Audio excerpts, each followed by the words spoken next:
binayaran, pinilit, tinakot or kinidnap ng kingdom o ang kampo ni Pastor Apollo C. Quiboloy. Wala pong katotohanan yung mga claims ni Senador Risa sa kanyang press con. Wala po ako sa pader ng kingdom. 2019 pa po ako huling nakapunta ng Glory Mountain.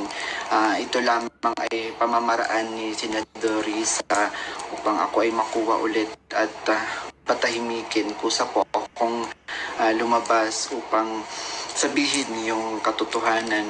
Handa po akong maglabas ng mga ebidensya, kaukulang ebidensya, papatunay na si Senador Risa ang pasimuno sa mga paninira kay Pastor Apollo Quiboloy.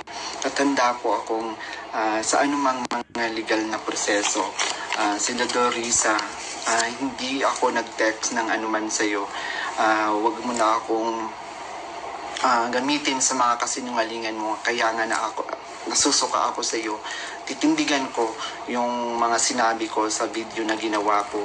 Kusang loob ko itong ginawa para matahimik na yung konsensya ko. Uulitin ko po, hindi po ako binayaran, pinilit, kinidnap ng kingdom o ang kampo ni Pastor Apollo Quiboloy. Aurelio, si alias